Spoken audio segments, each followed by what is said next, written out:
Hello दोस्तों, आज की कहानी है सास का नज़र पोता पोती के होने से बदल जाता है। दोस्तों, अब हर सप्ताह सोमवार बुधवार शनिवार आपसे मिलेंगे एक नई कहानी के साथ सुबह 11:30 बजे। आज रंजना जी के घर में बहुत ही चहल पहल थी, बहुत ही खुशी। घर के अंदर में ढोल बज रहे थे और सारी औरतें बैठकर खुशी के गीत गा रही थी। कारण था आज उनकी बहू सोनम के 14 दिन पहले हुए बेटे की खुशी में, घर में पोता आने की खुशी में सारे कॉलोनी के औरतों को बुलाकर खुशी के गीत गाए जा रहे थे। कॉलोनी के आए सारी महिलाओं का नाश्ता चाय पानी का इंतजाम था। आज वह खुशी जता रही थी, ऊपर वाले का धन्यवाद अदा कर रही थी कि उन्हें पोते का सुख मिला। उनकी बहू सोनम को बेटा हुआ है, इस घर का वारिस मिला है, कुलदीपक आया है। रंजना की खुशी में सब औरतों ने खुशी के गीत गाए व ढोल बजाए। उसके बाद उनके सामने नाश्ता और चाय परोसा गया। रंजना जी सबको बता रही थी कि कैसे उन्होंने अपनी बहू को कितना ध्यान रखा। उन्होंने अपनी बहू को बिस्तर से उतरने नहीं दिया, उसको गर्मा गर्म रोटी खिलाई, बासी रोटी बासी खाना छूने नहीं दिया, झुकने का काम नहीं दिया, भारी वजन उठाने नहीं दिया। जैसे हजारों बातें बता रही थी कि कैसे उन्होंने अपनी बहू को अपने पलकों पर बिठा कर रखा। तब जाकर हमारे घर में हमारा पोता आया है। सारी महिलाएं जो रंजना जी की बातें को सुन रही थी, उसमें से एक ने सोनम को कहा कि सोनम, तुम तो बहुत ही भाग्यशाली हो कि तुम्हें ऐसी सास मिली है, वरना कहाँ ऐसी सास मिलती है कि बहू गर्भवती हो और उसे इतना आराम, इतना सुख और इतना ध्यान और प्यार मिले। तुम बहुत खुशनसीब हो।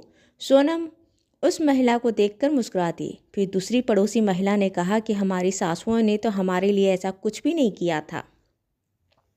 हम तो जब गर्भवती थे तो हम तो सारा काम किए थे, उठना बैठना झुकना पोछा लगाना वजन उठाना जैसे सारे काम हमने किए थे। काश हमारी भी ऐसी सास मिलती तो हमारी इतनी देखभाल और इतना प्यार करती। तब सोनम ने हंसते हंसते ही कह दी कि यह सारी ध्यान और यह प्यार बहू के लिए नहीं होता है, यह पोते के लिए किया जाता है। तभी तो आज सब इतने खुश हैं और आप इतनी खुशी के गीत गाए जा रहे हैं। वरना याद है कि क्या आपने मेरे पहले बच्चे में गीत गाने आई थी क्या? रंजना जी जैसे बात सुनी वह बातों को पलट दी और दूसरी बात को कहकर सबका ध्यान अपनी तरफ खींच ली। सोनम जो इतनी देर से सुन रही थी, मुस्कुरा रही थी, वह बखूबी जान रही थी कि बात क्या है। सोनम की शादी 5 साल पहले रंजना जी के इकलौते बेटे देवेश से हुई थी। जब 5 साल पहले देवेश से शादी कर सोनम आई तो रंजना जी के लिए सोनम वैसी ही प्यारी बहू थी जैसे हर सास शादी कर आई अपनी बहू को प्यार करती है। आखिर हो भी क्यों ना हो, रंजना जी ने अपनी पसंद से सोनम को अपने बेटे के लिए पसंद की थी और सोनम और देवेश की शादी धूमधाम से करवाई थी। खैर, शादी कराने के बाद सोनम 6 महीने बाद यह खुशखबरी अपनी सास रंजना को दी कि वह माँ बनने वाली है। रंजना जी सोनम को गर्भावस्था के शुरुआती 3 महीनों की परहेज और सावधानियाँ बताई। 3 महीने बाद रंजना जी ने सोनम का बहुत ध्यान रखना शुरू कर दी। उनके घर के पंडित ने कहा था कि रंजना, तुम पोते का मुंह देखे बिना नहीं जाओगी। ये बात अब रंजना जी को बहुत याद आने लगी थी। शुरुआत में तो रंजना जी थोड़ा बहुत कहती कि हाँ बेटा, अभी ऐसा नहीं करना, वैसा नहीं करना, ऐसा नहीं चलना, ऐसा नहीं, इतना ध्यान रखना है।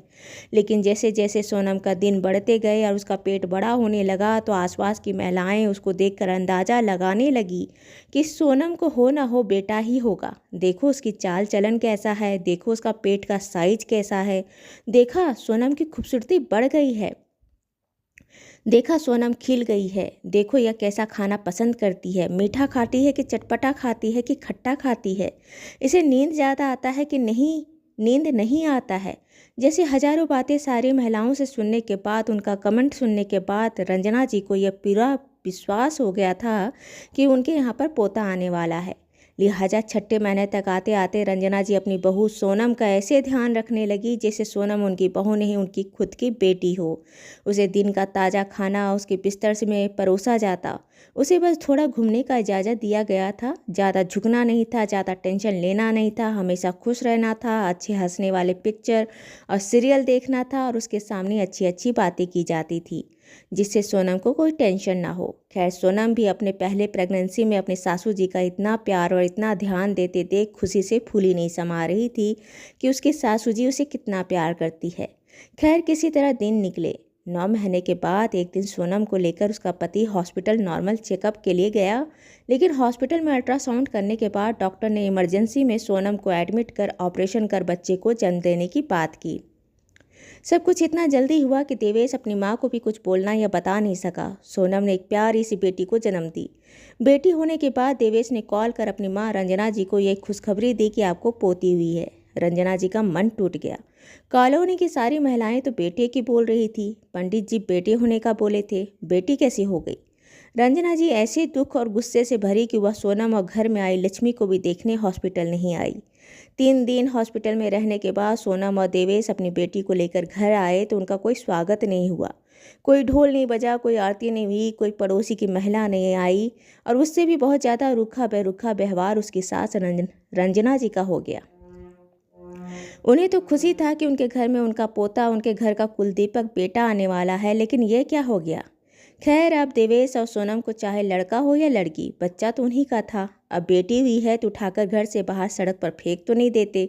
दोनों को अपना खून था, अपना औलाद था। वह अपने बच्चे से नफरत कैसे कर सकते थे, सिर्फ इसलिए कि वह एक लड़की है। देवेश और सोनम दोनों बहुत ही प्यार से अपनी बेटी की परवरिश करने लगे।